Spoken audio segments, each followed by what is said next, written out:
Hello and welcome to the Overwhelm is Optional podcast. I'm your host, Heidi Mark, and as a self-proclaimed ambassador for ease, my mission is to bring you more ease into your life, getting you out of the horrid fog of overwhelm and living the life you always meant to.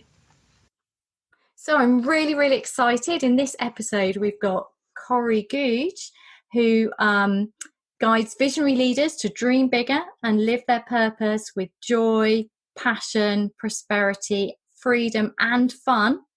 She's got a special, unique signature process of transformation, which she calls Evoke, which I'm really looking forward to hearing more about.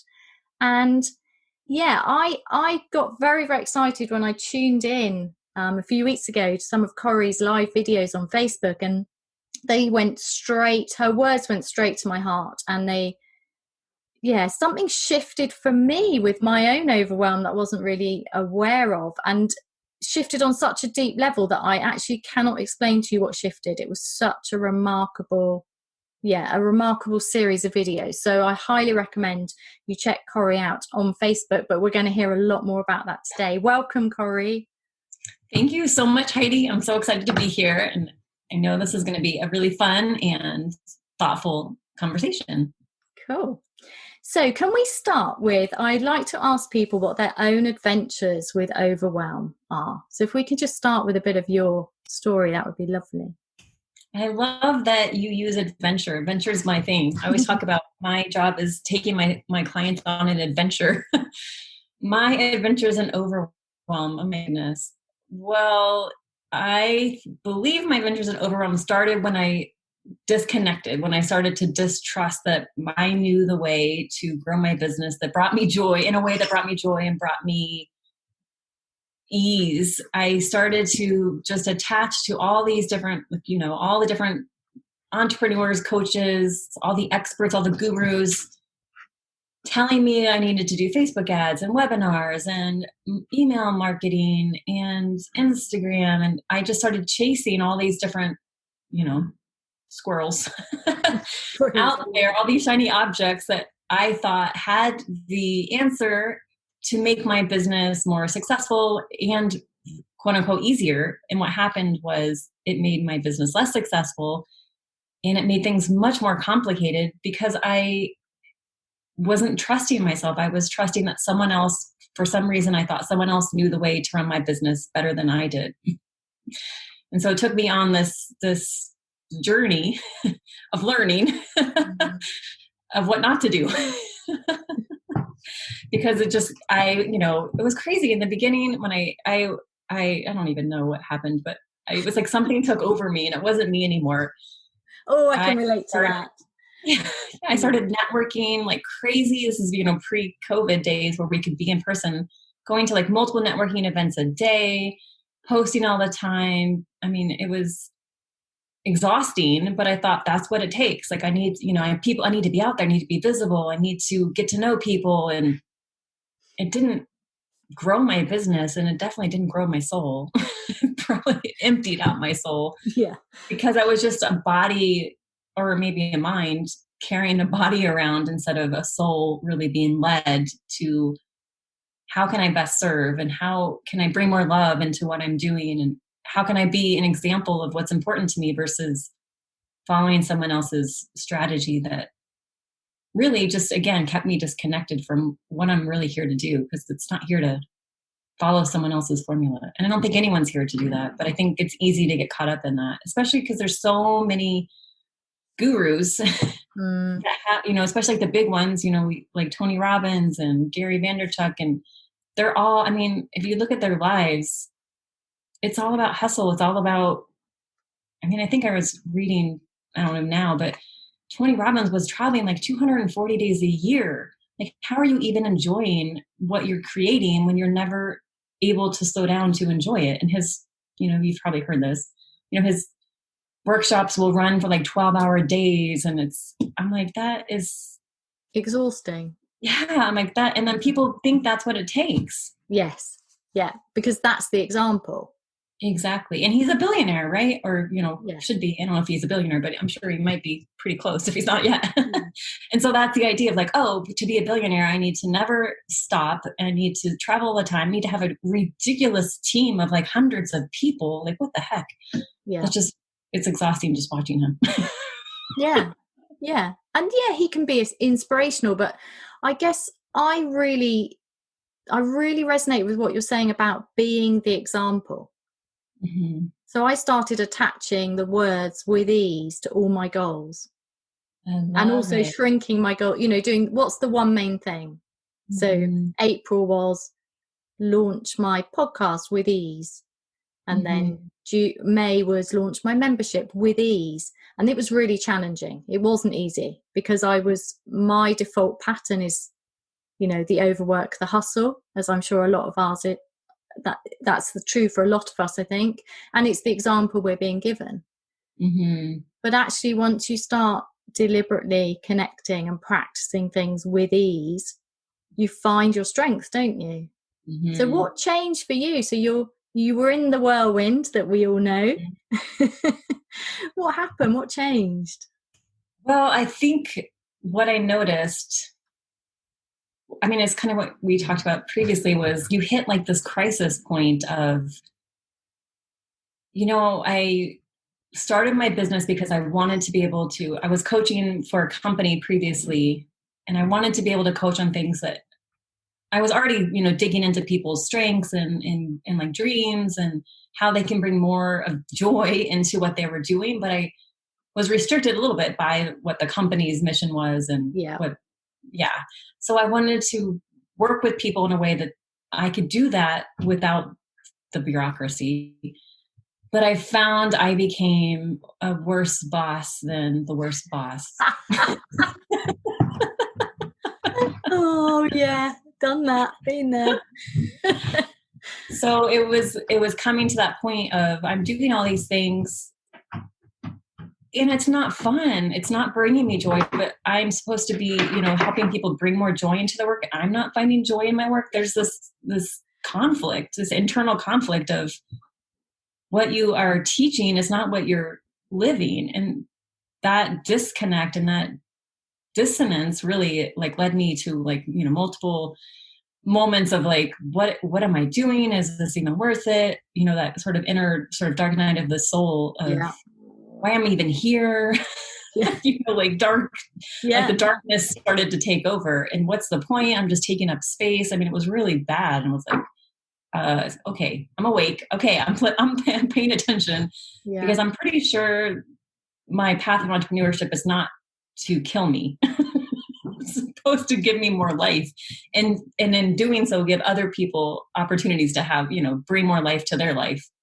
So it was really that sort of having to come to the darkest, unfortunately for a lot of us have to come to the darkest point before we see the light. It would seem so, wouldn't it? It really does seem that way. I found myself talking the other day about some of my dark moments and kind of questioning myself when I heard myself saying, was I grateful for wrecking my health? Well, I guess so, because it got me here. And I think, well, yes, because for me, that was my route. And I'd be doing different work. And I love what I do. So is that kind of what happened for you, that there's actually gold in that, when you come out of that darkness? Yeah, I think that's what led me. I've always been on, I feel like forever. Well, I started studying psychology just as a adolescent because I started developing eating disorders, and I just knew for whatever reason, I don't know why, I felt like I kind of separated it and saw myself as an observer and said, something's going on with your mind because food is not meant to be a weapon. And so I started studying psychology as an adolescent because I was like, I need to understand, because I know this isn't natural. This isn't natural to be so against yourself. And so that led me to studying psychology in undergrad. And so I've always been on that path of like wanting to understand how we operate and why we operate sometimes counter to ourselves. Yeah.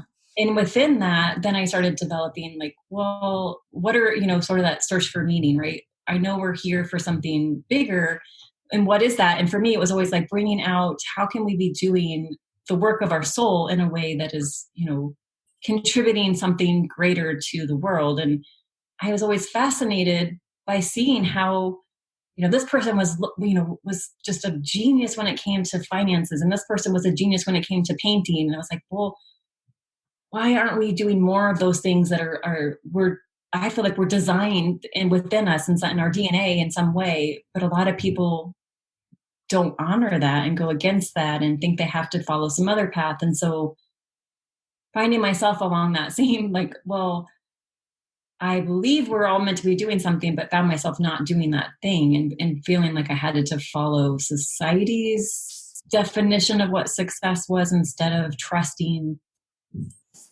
that internal measurement is much more valuable than the external measurement. And when I follow that internal sort of guidance system, my external world will shift to match. But when I'm chasing the external, my internal will die. Or I'll, like you mentioned, like I'll, take less care of myself or engage. Like a lot of times I see this, and it was my pattern too, was engage in activities that disconnect me and distract me from the fact that I'm not living my purpose. So, overeating or over drinking or over social mediaing, whatever that, or shopping or anything that just is, it's like we're so afraid to see within that we'll do things that hurt us instead of what actually, if we looked within, it wouldn't hurt us as much as the thing we're doing to avoid looking within, if that makes sense. Yeah, it does. But it takes courage, hey? Mm-hmm. Yeah. Yeah. I mean, it led me on this massive, adventure of like studying all of this. Like, why are we so afraid of ourselves? What do we think we're going to find? Which I think I know now is we're just afraid of everything that we believe about ourselves, that we're not worthy, we're not valuable, something's wrong with us. We already feel that, but we're afraid when we go within, there'll be something that we'll discover that will really show, oh yeah, we really aren't worthy. We don't actually find that when we go within. We find that we're beautiful and worthy and loving and meant to be here. And for some reason that instead of doing that work to find that, we distract and continue in patterns that actually contribute to our belief that we're not worthy, if that makes sense. Yeah, it does. Yeah, I love that. I'm just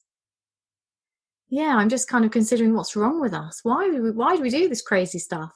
For me, it's because the mind, I kind of feel like in an evolutionary sense, we haven't learned to fly the ship properly yet. It's like the mind is still stuck in that running away from saber-toothed tigers or whatever. And it's very, very easy to activate the nervous system, and particularly in this day and age, to keep it activated. And once you've done that and you don't realize it, and it's painful, but we don't quite know why, because we feel just not quite right. But unless we dare to pause, to allow the nervous system to just rest, we don't really get the space to realize what's going on. And because a lot of our society is moving in that way, has a lot of things to distract, a lot of ways of getting out of your head or off your head rather than out of your head into your body. Right. Even exercise can be used in that way. You think it's healthy, but I know quite a few people who will use exercise to block feeling. Absolutely. So there's so many ways, aren't there, of distracting ourselves. But as you say, if we do just dare to look, and I think we can do it more gently than we realize. So for example, I work with a lot of people who they actually find, and probably this is most of us, we find that if we dare to pause and rest, we're much more tired than we realized. And it's almost like we daren't do that because we feel like if we stopped and acknowledged that, we would be so tired we would never get up again. But actually, that's how. So it's like I'm not going to acknowledge it because I'm just going to push on through the exhaustion as if I'm invincible, as if there's a spare body in the cupboard I can just switch out. I'm just going to keep going because I don't want to acknowledge it. But actually the opposite is true. When we pause and we allow our body to rest, it's pretty damn good at renewing itself. You're so true. Yeah. So And so much more quickly than we give it credit for. Yeah. And there's just so many joyful things we could be doing that would nourish that mind-body connection and stop us going off on that loop of doom in the head that we get, that pulls us out of our body and causes us to work against ourselves. There's resting, there's dancing, there's rolling down hills, there's laughing, isn't there? There's so much. And I know that that's a big part of what you've been exploring. Can you tell us a bit more about your joy, your joy project? My joy project. Yeah. Yes. Well, I also wanted to touch on what you talked about with if we actually give ourselves time to acknowledge, because I think that was a huge part of my journey, is once you give yourself time to acknowledge, you realize, like you mentioned, oh, maybe I'm upset or I'm tired. Once you acknowledge it, I have found pretty quickly it changes. I know. It's like, God, that was so easy. Yeah. Yeah. Like a minute later, I'm like, oh, now that I acknowledge that I'm not mad, I'm not mad anymore. Yes, absolutely. But we don't acknowledge it, and then we run away from it, and then we become more of the thing that we are afraid to acknowledge, which is so funny. It's so counterintuitive. So I appreciate you saying that. If we just gave ourselves time just to name it. Yes. Yeah. Yeah. Yeah. And so naming it. So it's funny because, well, I guess it's been over a month now. I started what I call 43 Joy, because I started to notice someone reached out to me, said they had done the 75 hard. I don't know if you've heard of it. Yeah. But I was like, so I went and researched and was like, oh my gosh, because I used to be an obsessive exerciser, compulsive about what I ate. And I was like, that is a disaster for anyone like me, because I would become back into that cycle of, it's all about dieting. It's about working out twice a day. It's about taking pictures of yourself every day. And I'm like, oh gosh, that's like re-engaging my eating disorder if I ever went down that road. And why would I ever want to do that, given how much, time it took me to heal from that and how much freedom I feel in that area? Why would I want to do that? But so many people were like, 75 days of working out twice a day, taking pictures of yourself, being on a diet, drinking a gallon of, it's very rigid. Yeah. So I was like, I'm like kind of anti-hustle. I'm like, I'm doing the opposite of that. I'm going to do half the time, and I'm going to do all things that bring me joy and that bring more life to me and give me more energy. And so I decided 43, which isn't quite half. It's a little bit more than half, but it was the idea of around 6 weeks, which, and decided I would do things that brought me joy. So, and also the idea that I understand structure is important, and why the 75 hard works. It's very structured. So it's like, okay, I'm going to bring structure to joy, because I notice for myself, my tendency is to work and to kind of put off fun and think that will happen later, but then it never happens. Yeah. So I wanted to make sure that my focus was on bringing more joy, bringing more fun, as equal in importance to the work, that my work is joy, even though joy shouldn't be work, but it felt like I had to sort of bring it to that same level of priority as work, so that it became more easy for me to see that joy is who I am, and it needs to be as important as. Yeah, no, I'm with you there. I've definitely started scheduling fun stuff. I love it. Yeah. And then squeezing work in between. I have this thing somewhere in front of me which says something like, oh, I've lost it. Better get that one back because I love this one. Something like, work expands to fit the time allowed to it. Yeah. So I kind of figure if I squeeze work, if I put in the fun stuff, and then work has to fit in between there. I'm experimenting with that. It's a work in progress, but I love the fact that you've been dancing. Tell us a bit more about. Yeah. Because I'm actually thinking I need to schedule dancing more. Well, it's funny because in quite a few years ago, I was working with a coach at the time for my coaching program. And he noticed this tendency in me to be, very driven, very structured, very disciplined, and to not have fun. So he challenged me and said, I want you to dance every day for the next 21 days. And I want you to send me a video so I see that you're doing it.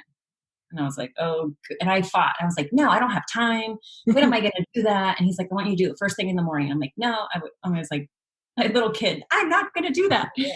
But then I did it, and it just, so many amazing things shifted because of that. I mean, it led me to becoming inspired to want to dance on stage, which I then followed through and did. And Really? yeah, it was crazy. I know it was really I cool. never would have thought just dancing 21 days would change my life, but it changed my life in so many subtle ways, and not in that 21 days, but like later, it led to, like I mentioned, like it led to wanting to perform as a dancer, which I never in my life would have thought I would perform as a dancer. And then, just allowed me to see, when you have your focus on things that bring you life and bring you joy, it impacts other areas of your life that you can't see when you're in it. Like I didn't see like, oh, I didn't start it thinking this is going to help my business and this is going to help me become a dancer. I started it just to dance. And I think that was what we forget. Sometimes will start like 75 hard or 43 joy or whatever. We might think I need to do this in order to get something, instead of I'm just going to do this and I'm going to see what happens. And that's how that 21-day dance, okay, fine. I will dance. And I didn't have any attachment to how it's going to impact my life, my business, my relationships, anything, but it did. And so when I started this 43 Joy, it was the same. I was like, I'm just going to do it. I don't know what's going to happen, if it's going to have any impact on anything, but I'm just going to do it because I know when I'm in a place of joy, I am a much better coach, much better partner, much better friend, much better person. And so why wouldn't I want to always be leading from a place of filling myself with joy so that I'm giving joy to others versus. Oh, I love that. Yeah. Because I think one of the things Overwhelm does is it seems to block our capacity to feel joy. Mm-hmm. It's like we forget how to have fun because we're so busy just getting things done, because we're so busy holding everything together and struggling. And even if we do manage to find a little bit of space and, we're supposed to be having fun now, it's almost like we're so disconnected.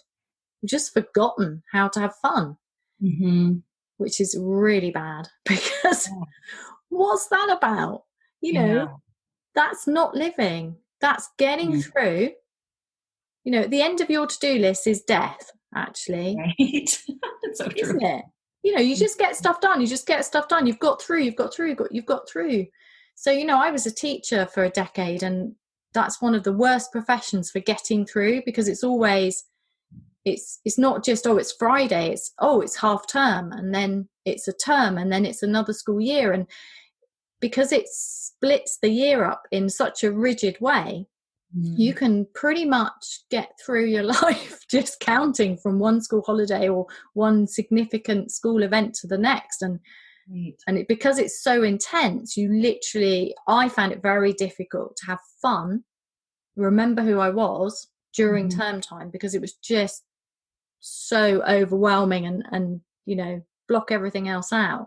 So I can completely relate to the idea of in fact, I'm just now thinking I want to do this. If you finished with it, which day are you on? I want to join you now. Yes, join me. You should join me. I'm on day 33. Oh, I've still got time. It's 10 days left. I'm in. Yes. And it's amazing. And I've shared, like, I'm not a good dancer. And that part of me too is, it's been good to let go, check my ego. Like, I'm not a good dancer. I want to be a good dancer, but I haven't dedicated time to taking classes or anything. And hey, if you dance, you're a dancer. If you sing, right. Well, right.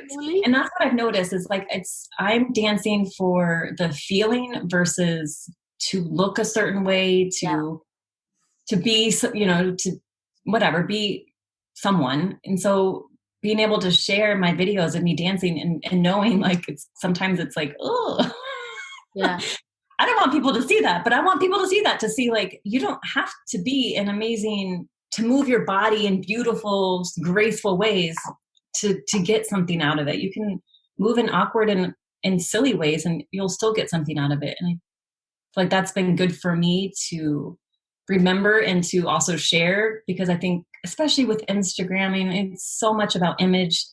And so I feel like it's good for me to be like, here I am dancing like, I don't know what, crazy person or whatever person, just a person. Yeah, just dance. You're dancing like you. Yeah, exactly. the 43 just dancing, is it, or is it other things? So it's dancing, it's writing a poem every day, it's engaging in an act of kindness every day, in having a conversation with someone new every day. What else? Let me look. I have to look at my list. That should be easy by now. I've been doing it for so long. Let me see. Was there something about laughter? Oh yeah. Thank you. Yes. Laughing every day. And I've changed the number. It was like 1 minute, 3 minutes, 5 minutes, but at least 1 minute and intentionally. So a lot of times it's like in the beginning it was 5 minutes. And so I'd watch like some funny videos and that was okay. But then when I made it 1 minute, it was me laughing intentionally for 1 minute, which is funny as you think like that's fake. But once you start, it's hard to stop.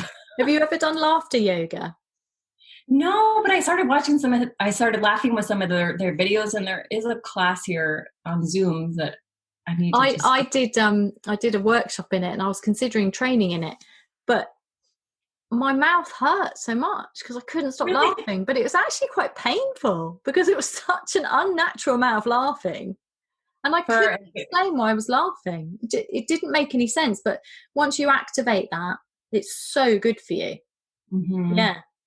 Yeah. I don't know if you've read Norman Cousins' book. He writes about how he used laughter to overcome, as part of his process in overcoming a debilitating illness. Like I think it was a immunological disorder of some sort. And that's what kind of got me started. I was like, ooh, I'm going to add laughter to my list. Yeah, I like it. Right. I'm going to do your last 10 days with you, I think. And then Yay! I would love it. That'd be so amazing. Yeah. And I've actually invited in people and said, don't do my 10, don't do my 7. I think I started with 7. I think it's grown to 20. Yeah. But it was like, find the 7 things or 5 things, whatever number is right for you that you can commit to, will bring you joy, because it doesn't. I'm envying yours. The idea that you're writing poems now, I love that. And dancing would definitely be mine. And laughter, maybe some singing. Yes. Yeah, I love it. I'm just going to do it. And then if I find that there's something else I want to add, I can add my own bits in. But I think when one person stands up and says it and does it, it gives us permission, it gives us inspiration, but it also creates momentum, doesn't it? So I think I'm just going to join you in the 10 days. And then if I state that I'm doing it, then maybe I'll inspire other people, and then more people can do it, because the world needs more joy right now. So much more joy and fun. Everything's got super serious, which isn't surprising because we can, there is a lot of serious stuff going on at the moment, but actually throughout the world's history, there's often some terrible things going on, but at the same time there is still joy, there is still fun. And I always say to my clients that you can actually find in your body at the same time overwhelm and ease, comfort and discomfort. These things coexist, but you can choose to focus on one for a moment and have a break from the suffering. You don't have to focus on the suffering all the time and focus on solving problems as if life is just one series of problems to solve, when you can have fun at the same time, So I love this because you're standing up and saying, hang on a sec. Right. There's another way of looking at things. So right. And just understanding that I feel like most of us are wired to be, unfortunately, like wired for overwhelm, right? Yeah. Wired to like be like, go, go, go, go, go. And then what, shifted in me was like, this is it. This is my life. And I can make myself miserable trying to get somewhere, or I can make myself happy trying to get somewhere. I'm still going to get there. It might look different, whatever that there is, and it might change. But right now I need to choose what I want the experience of my development, my growth, my evolution to be, and I can make it miserable or I can make it fun. I love that. So you're talking about the how there, aren't you? Mm-hmm. Yeah. How, and I always think that it's how we move through our lives that matters, really. Yes. So important. Yeah.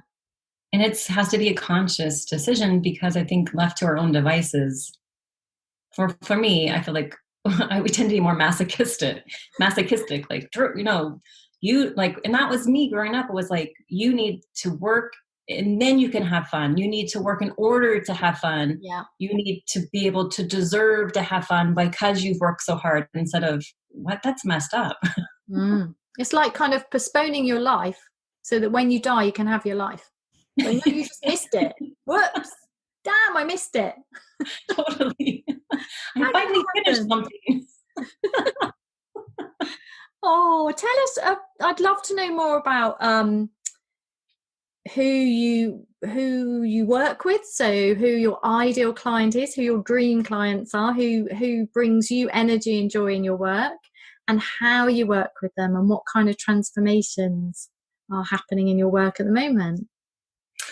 Yeah, so I love working with, well, more like, I call them like either visionary, impact, enlightened entrepreneurs. So having that entrepreneurial mindset, they don't always have to be an entrepreneur, but having that mindset of like, I'm here to do something different. And that could be changing the way they do, their company or their career or their business.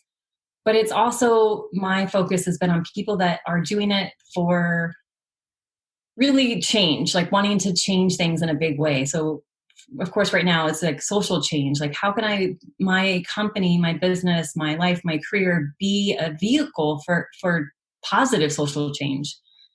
Because that is really like where I'm at now in my life too, is that where we have the opportunity, once we've had some careers already, to really start to see what we want to do different about how we do career, how we do life, how we do business, how we do relationships, really. And so it's working with those people that have that, like, I want to do this different. I see there's an opportunity here. And what I noticed too is that they start to see no one else is talking about this, or no one else is doing it this way. And I'm a little bit scared to maybe say it, or, but it's like, it's really kind of being the disruptor, being the one that's taking a stand for how we do relationships, how we do business, how we do health. Like, I mean, I feel like I'm on board with all of those things, because I've had to go down all those roads and see what I was taught and what I was fed by the media wasn't working, and it wasn't helpful, and it was actually pretty damaging to our psyches. And so, yeah, I feel like I'm going around and around, but it's wanting to take a stand for how life is different, how life can be different, how business can be different, how relationships can be different. So it's working with those people that are on that place of, okay, I've had some success and I'm not feeling all that fulfilled. Yeah.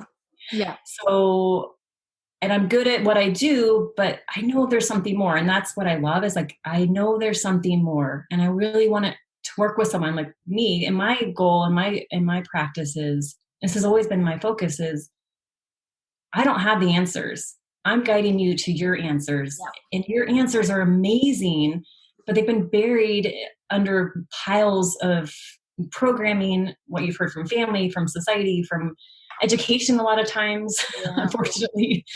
And it's uncovering all of that and really tapping into their genius and seeing there is this inner guidance that if you are able and willing and ready, a lot of times you have to be ready to listen and to allow and to trust, to see that within you knows your right next step, your right path. And it is a path of joy, and it is a path of, like you talk about, with ease. It's not a path of struggle and suffering, and like, I feel like the slave driver, like, go, go, go, come on. That's not inner guidance. No. But it's what we're used to, right? I mean, even if because obviously that's how I work, and that's what I believe very, very deeply, but I still find that I'm pulled. My default pattern is the hustle, the push, the go against my body. Doing those counterproductive things. So how do you help people stay on track? Well, so that's I'm such an advocate of practice. So it's really building, I call it like a connection practice, creative connection practice, because if it's not a practice, like we talked about, if you don't have the structure, our default system is gonna override until it becomes, this is the way I do life, not this way. Yeah. But if we don't practice it and really, and start to really see, how is this changing how I look at life because I'm practicing? My practices began actually when I was working for a company that I was not, wasn't aligned. Yeah. And so I started to like that. At that point, I was like, I have to make sure I start my day for me, because I'm getting ready to go to a job I don't want to be at for 8 hours. And if I don't start with me, then basically I'm giving my life away to someone else all day. Yeah. So I began by starting just then, like, I'm going to start with some practice in the morning that feels like I'm honoring myself, connecting with myself, ensuring that I am important before I decide to give my time to someone else. Yeah. And that has evolved. And that's what I work with my clients on is how can you develop practices, and not just in the morning, but morning is one of the most important practices, but throughout the day too, so that you have those moments where you're tuning in. Okay, so how am I feeling? What's going on? What do I need? Because a lot of times we don't know. We think we need something, and it's probably not what we really need because we're so disconnected. So really it's like, that's why I call it the connection practice. It's like practicing connecting with your inner guidance, which takes, it's different for everyone, but a lot of my tools I use are, like writing practices, dialoguing, breath work, movement is huge for connecting, getting into your body and just getting out of your head and like building, like, what are all the things that you need for you, your specific practice that help you stay connected, because they can use my practice in the beginning while they're building their practice, but really I'm guiding them to this has to be your practice, because I'm not one of those coaches that are like, you need to do this and then this and then this, because that's never, it'll work in the beginning, but it won't be sustainable. So it's guiding them to figure out, what are the ways for you that help you connect? Is it dancing? Is it painting? Is it writing? Is it being out in nature? Yeah. Whatever it is. And then are you prioritizing that so that if as things come up throughout the day, you've already at least had that moment of connection, and then you can bring yourself back. Okay, so what does that feel like when I'm really connected? And a lot of times, like, it's what you talk about. It's like, you feel more easeful. You feel more like spacious, I call it. Like, it's just like, you're not like restricted and confined and like this. Yeah. It's like, oh, okay. And what happens when you have this practice too, what I found too, is you're more creative and you're more like, things come to you more, like ideas for what's next come to you more easily. And it's what happens with the practice too, is like trusting, oh, that doesn't make sense, but I'm going to do it. And sometimes that thing that doesn't make sense that you do leads to something amazing that you wouldn't ever have even thought about in your rational mind would help with your business or help with your relationship or help with your health. But it's, if we don't get to that point where we can trust those things that don't make sense and follow through on them, then we never have that opportunity to experience how things can be really easy and you can progress in much more beautiful and quick ways versus I love that. I love that you aren't giving this kind of structure that's imposed on somebody, that you're giving guidelines to start with, and then once the person's getting connected, you're deeply encouraging them, because that's the point, isn't it, of connecting, is that you find your own things that work, which I guess is a similar way to how I work, getting people to tune in and really listen. What do you need? And I also think that our rational brain craves being given an answer. Yes.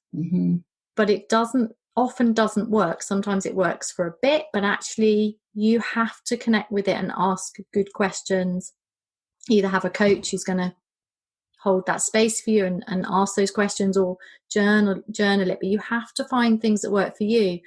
And I also have noticed in my own life that throughout the year, there's seasons when I need different things, and also throughout my life.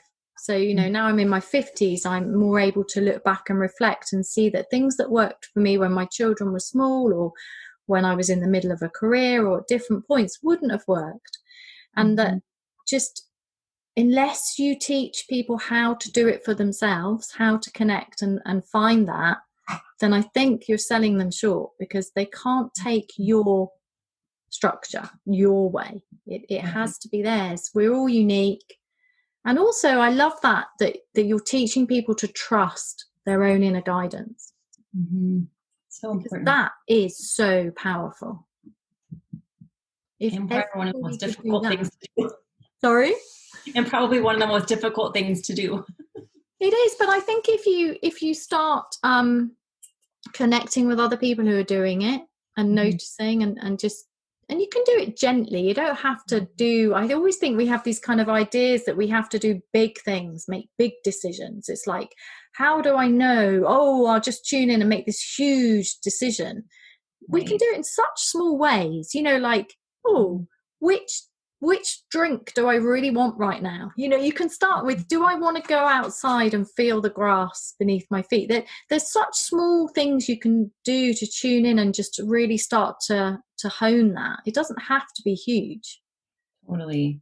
It's true. It's like building a muscle, and it's like, what I think it helps too is continuing as you do that, finding evidence like, oh, when I did this or when I did this, and just looking back and seeing how the dots are connected, so that you start to build that trust of, oh, okay, so making the smoothie led to this, and who would have thought that would have brought, but I trusted that that's what my body was craving, and I was honoring myself and showing myself that I could support myself by giving myself what I really needed, instead of, no, we don't have time to make a smoothie. You're just going to drink some coffee. And then what happens is then you start to distrust yourself. Well, I can't really ever give myself what I need, or I'm always working against myself. So it's like training your brain and training your body to be in alignment and in a communication with each other, so that your body says, I need this. Your brain's not like, nope, we don't have time. Your brain's like, okay, I trust you that if we do that, it'll actually save us time, because it'll give me more energy, or whatever your brain needs to be on board. Yeah. I mean, I always laugh at things like, you can buy a water bottle that tells you how much to drink during the day. That's how disconnected we are from the body's ability to self-regulate its need for water. Right. How crazy is that? It's so funny. So true. If you're thirsty, drink. I always think that's a really good place to start, because absolutely, it's not very serious, and yet it's quite profound when you start to really tune in and realize that actually the reason you've got a headache is because you needed some water 3 hours ago. We're just getting stuff done.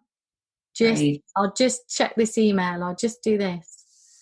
So I think there's ways to tune back in with the wisdom of the body that are actually so easy and so normal and not too woo, that you can start in tiny, tiny steps. And so important.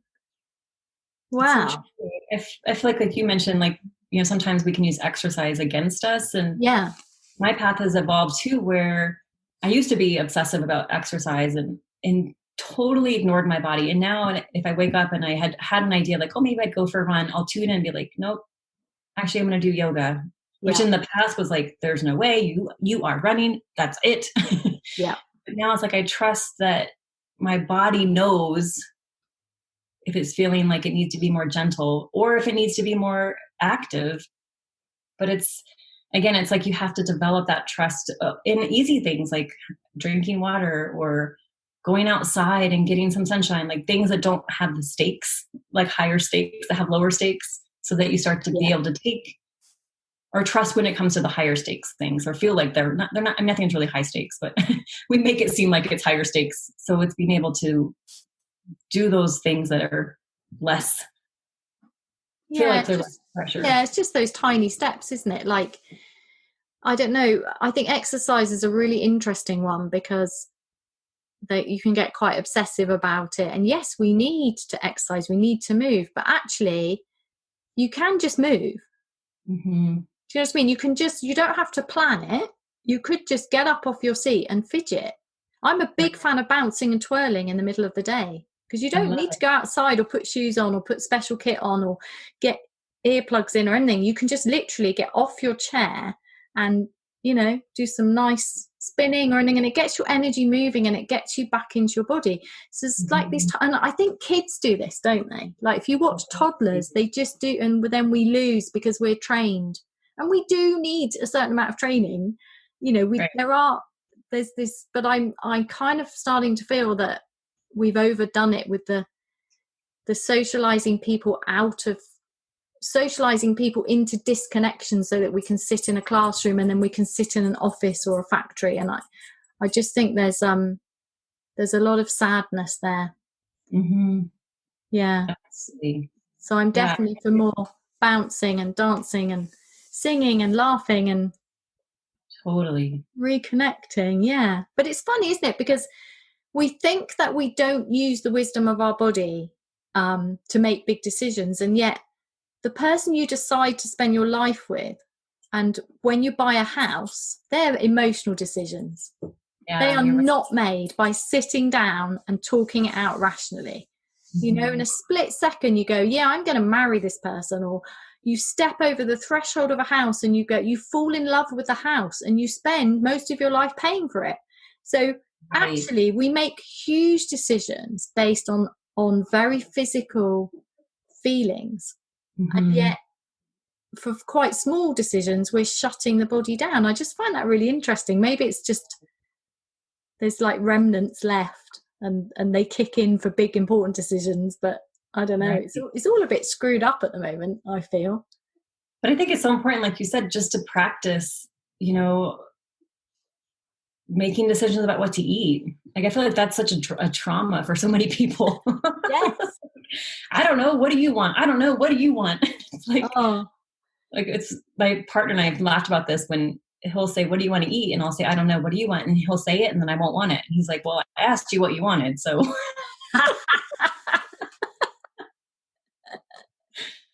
But now I've learned like and you can just say, I want chicken or I want pizza. Who cares? Like it's like, why do we put so much pressure on something so simple, which then makes it harder to make those bigger decisions. But like you said, sometimes the bigger decisions tend to be easier because we're less caught up in some analysis process. Or we make the decision instantly. We meet someone and then we spend months backtracking the decision and then go with what was our initial gut instinct anyway. Because we know, right? When you first meet someone, you know whether you connect. It doesn't usually change very much. Right. But we don't talk about this stuff because it's seen as a little bit woo. And yet this is how we move through our days, taking immediate dislike to some people and, moving away from some people's energy. And we read energies in rooms. Everybody does. But yeah, it's interesting. And I love the idea of just getting people to tune in and listen and practice gradually. It's a bit like you've got the stabilizers on with less important things, and then gradually it enables you to, find your mission, do what you really, really want to do. Right. And I think it's true. It's like doing, dancing or doing that thing that you love and then make the decision. Because then you're going to be tuned in already to a different energy because you're in that spirit of like playfulness and imagination. Yeah. And that is a wonderful place to make decisions from versus I better do a pros and cons list and I better, do some research, and that's okay sometimes, but it's like, you already know the answer if you would allow yourself to trust that there is a place within you that, like you said, you knew already. You can backtrack and tell yourself all the rational reasons why you made the decision, but most of the times it's coming from a deeper place of knowing. Deeper place of knowing. I like that. So can you give my listeners some top tips for getting out of overwhelm, particularly for the kind of amazing people it sounds that you work with who really do want to make a difference in the world? Because we need those people. We need more people to be tuning in and really standing up for the things they feel need changing, to do something about injustices. So what would you like to say to them?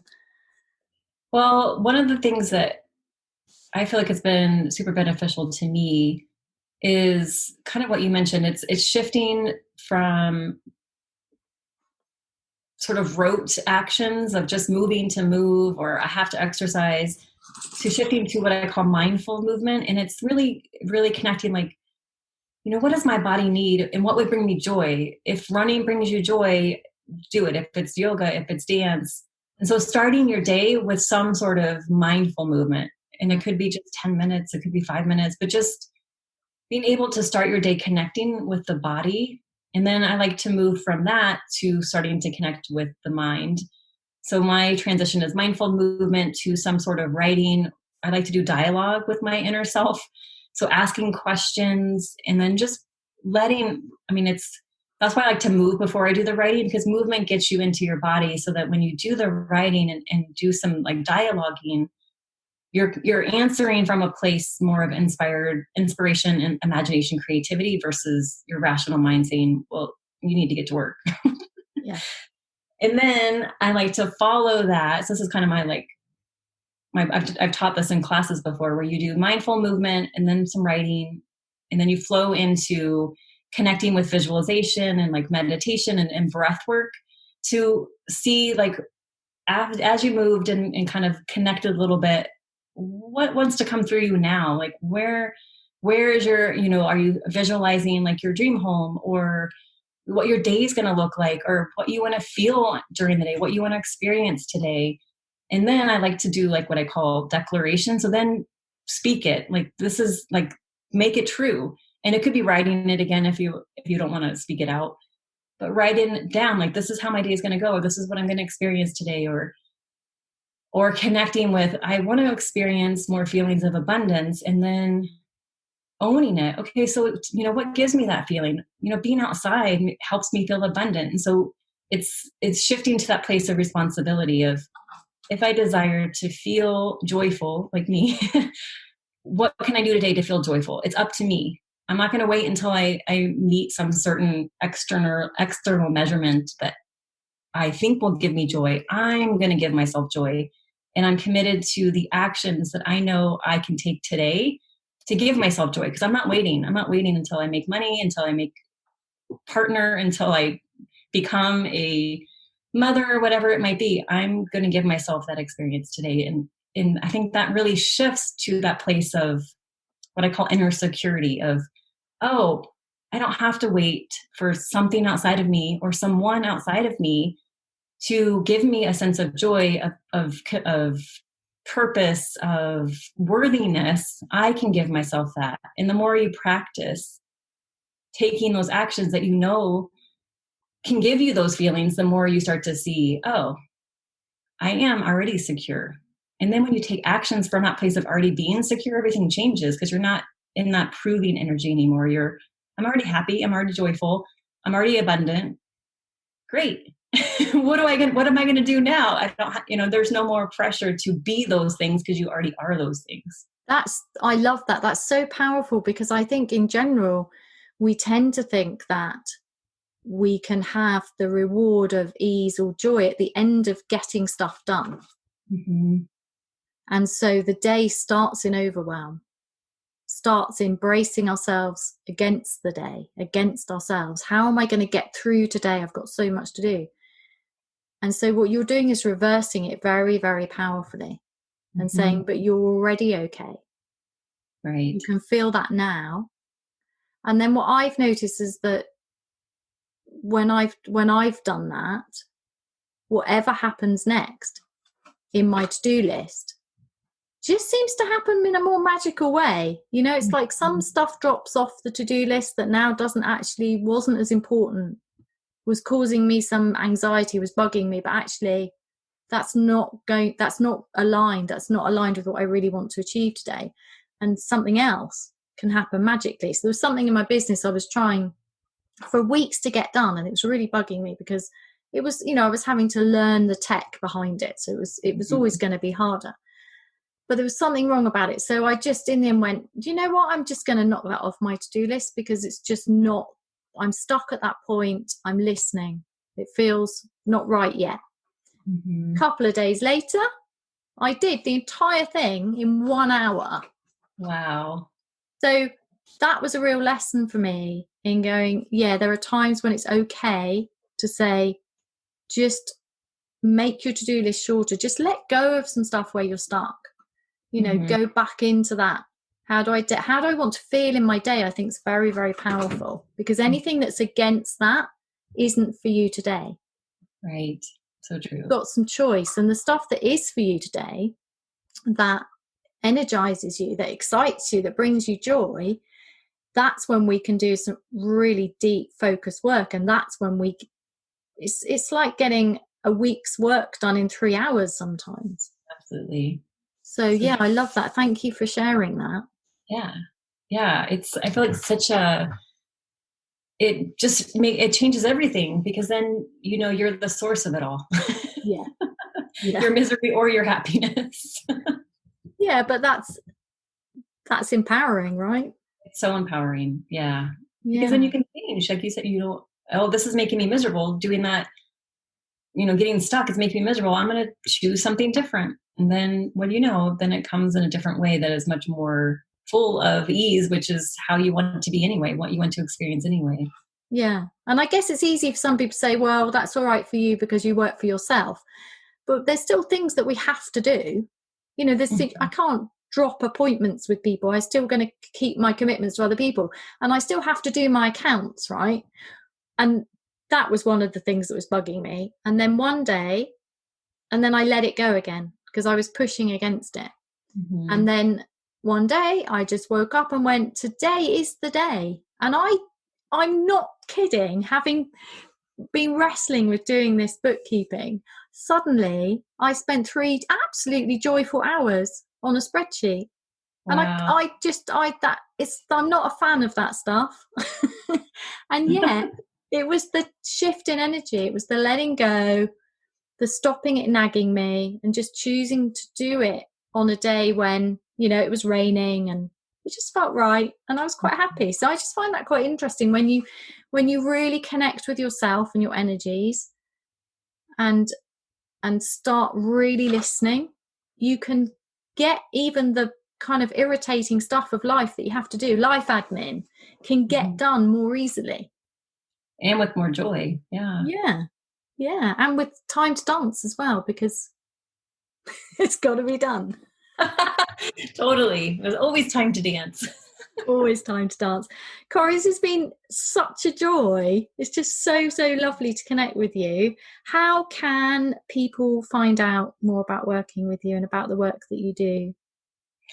I am mostly easy to find. My last name is a little bit tricky, but my website, my Instagram, my Facebook is all Kori Gouge, Gouge, and LinkedIn. Yeah, pretty much everywhere that I can think of. Okay. YouTube. Yeah. We'll bung some links in the show notes for people, but yeah, thank you. That was just, extraordinary conversation. Thank you so much. Thank you so much for having me. It was so much fun to spend my morning, your evening. But yeah.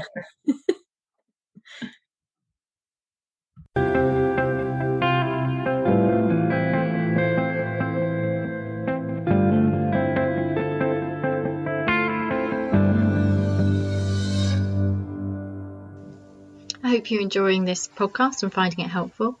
If you'd like to know more about how I work as a body mindfulness teacher and coach, you can go to my website, www.heidimark.co.uk, or you can follow me in the usual places, Facebook, Instagram, and more recently, a YouTube channel. You can also book, for a limited amount of time, a free 30-minute coaching call by going to calendly.com/Heidi-ease.